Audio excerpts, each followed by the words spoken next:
Welcome to This Is How We Heal with naturopath, herbalist, and author Anthea Koulouros.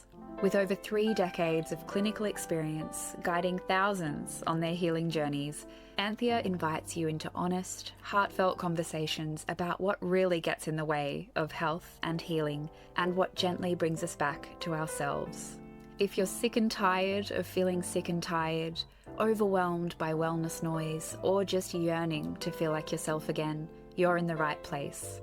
This podcast is for anyone feeling burnt out, lost in a sea of symptoms, or simply longing for a deeper connection to their health, their body, and their truth.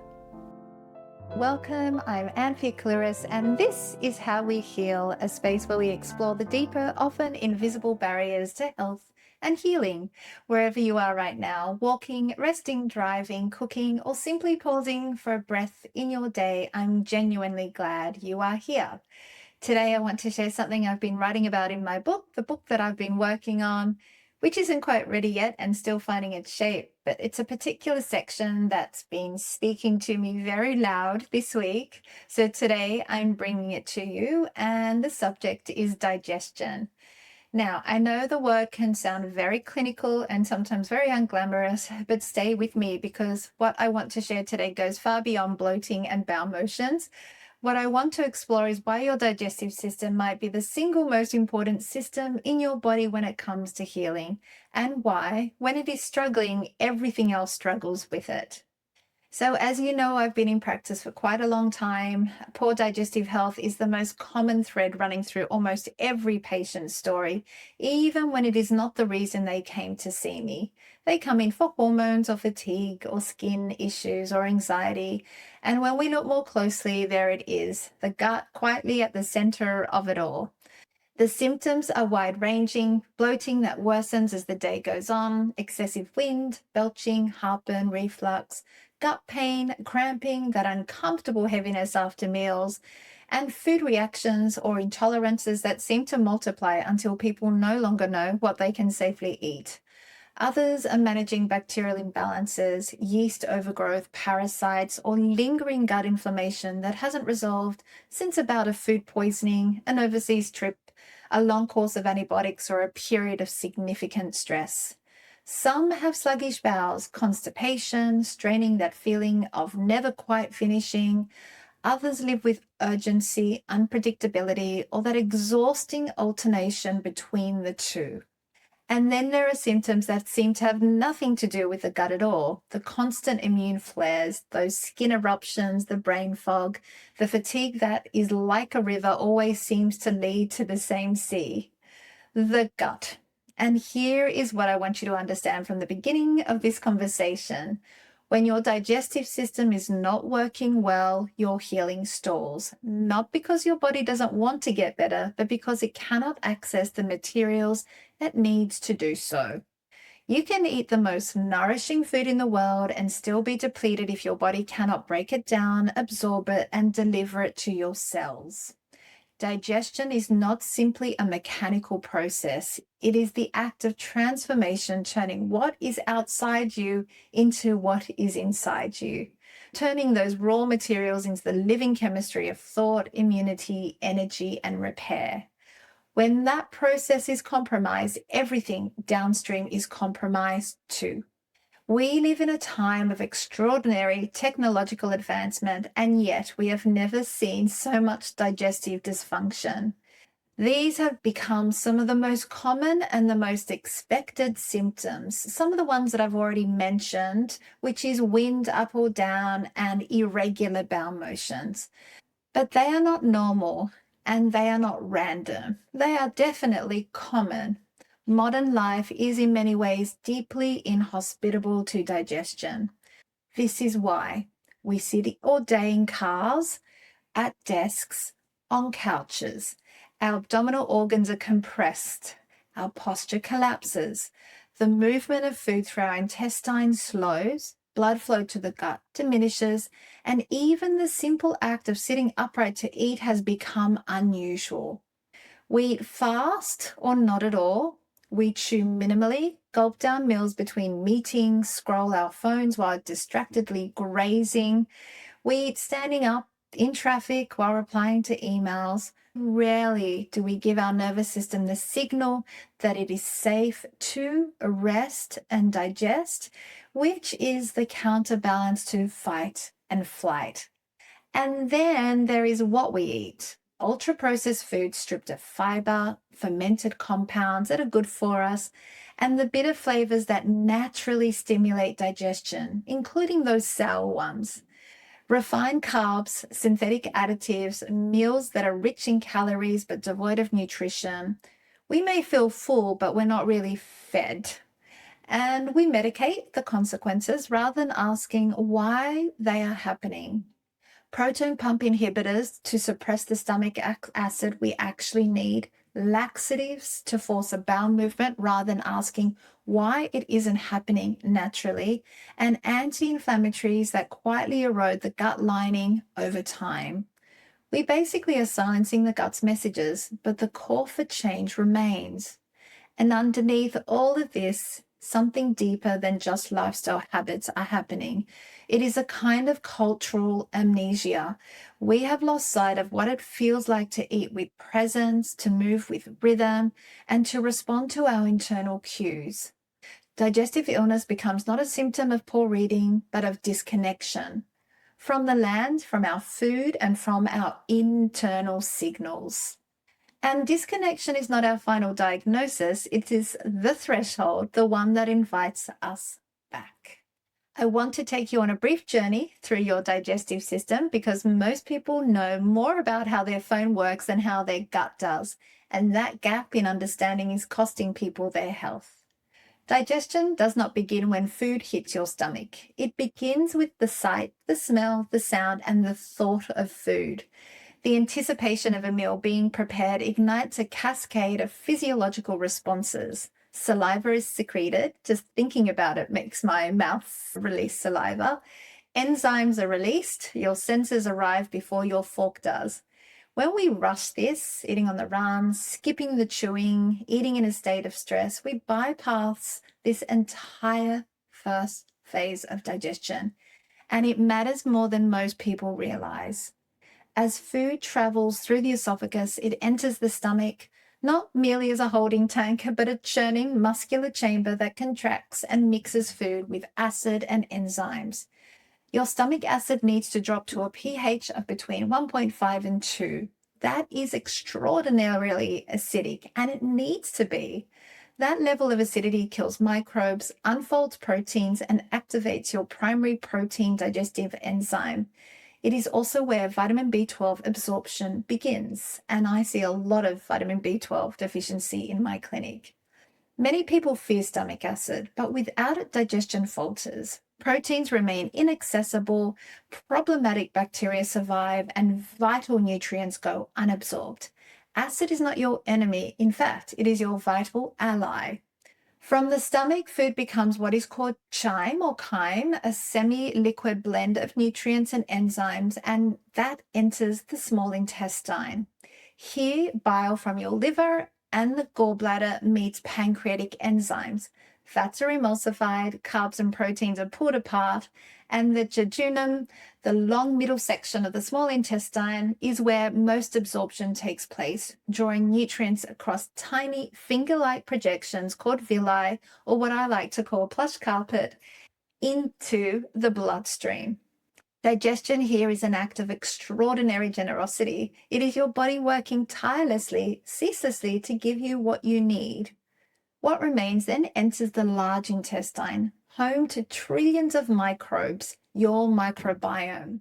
Here, water and electrolytes are reabsorbed, fiber is fermented, short-chain fatty acids are produced to feed the cells lining the colon. This microbial community manufactures vitamins, trains your immune system, and protects against pathogens. You are not alone inside your body. You are a host to an entire living world, one that responds to everything you do, how you eat, move, rest, and live. And when the bowels are sluggish or constipated, the body holds on to what was meant to be released. Toxins accumulate, hormones are recirculated, and inflammation builds. The cycle is interrupted. Healthy elimination is not just a digestive function, it is an essential act of letting go.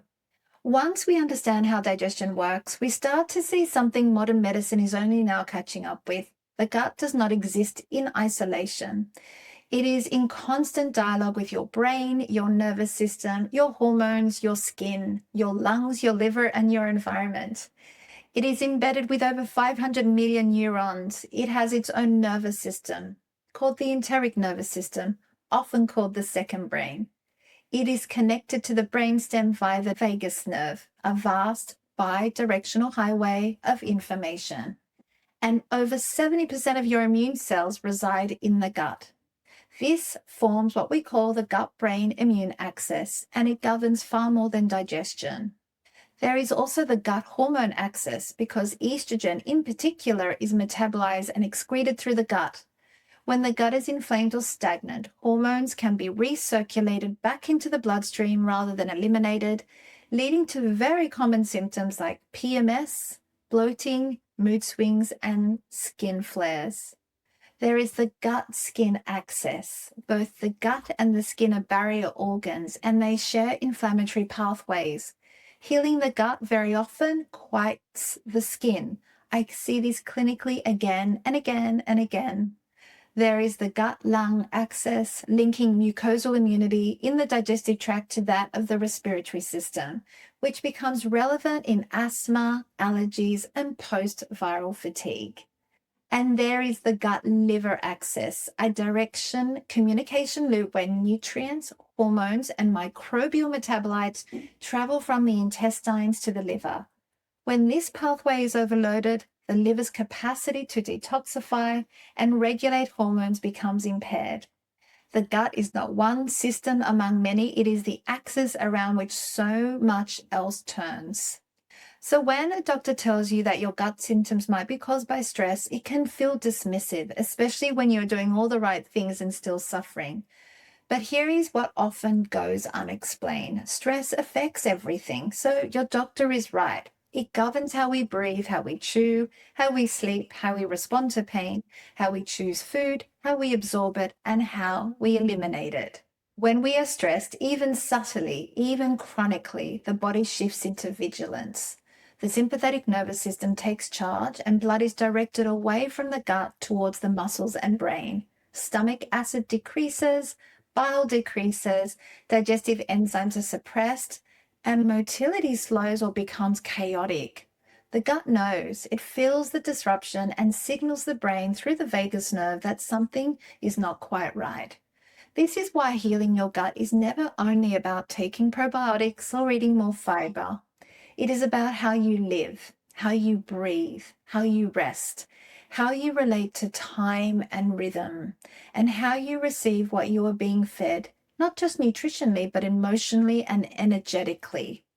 We reassure the nervous system not only through supplements, but through slowness, through presence, through practices that bring us back into our bodies, such as deep breathing, singing, humming, chanting, restorative touch, rituals of nourishment, stillness, and rest. What if healing the gut was not just about what you eliminate or even what you eat, but about how you live? What if digestion is not simply a mechanical process, but a relational one between you and the food you prepare, between your body and the land, between your nervous system and the sacred act of nourishment? Every time you eat in a calm, unhurried state, without distraction, without rushing, you are telling your nervous system, you are safe now. You are inviting the parasympathetic branch into action, and that alone can restore motility, enzymatic flow, bile secretion, and microbial balance. Begin not with what is on the plate, but with how you approach it. Prepare your meal with presence, even if it's simple. Smell the ingredients, use your hands, offer your senses, offer a moment of gratitude. Let your senses arrive before your fork does. These rituals might seem very small, but they are ancient. They are how we cue the body to receive. Taste too has a physiological response or purpose. Bitter foods, dandelion, rocket, artichoke, citrus peel, they stimulate bile and enzyme flow. Sour foods, fermented vegetables, lemon vinegar, awaken stomach acid production. Each flavor is a signal, a cue, and an invitation to the body to begin. And movement matters. Even a short walk after a meal stimulates peristalsis, your blood sugar glucose, and supports digestion. No workout required, just let the body integrate through motion. In many cultures, eating was once a sacred act. Food was prepared in community and eaten together in rhythm with light and season. Meals began with a prayer or a gratitude, but it was really ultimately presence before the meal. Reclaiming those rituals is a quiet act of return.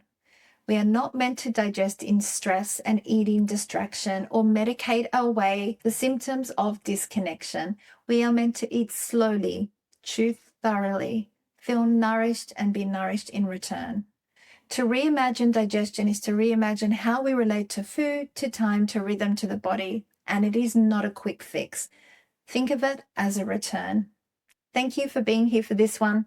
This is an important episode, and I hope something in it landed for you wherever you are on your own health journey.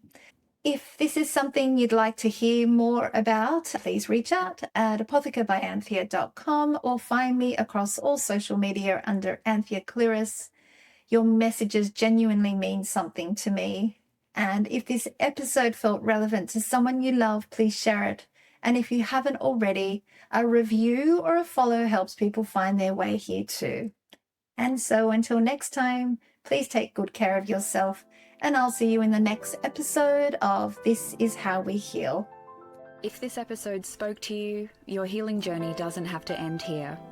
Join Anthea in her dedicated online community, the Staying Healthy Together Club, a space for real conversations and holistic health education with trusted resources. We'd love to see you there.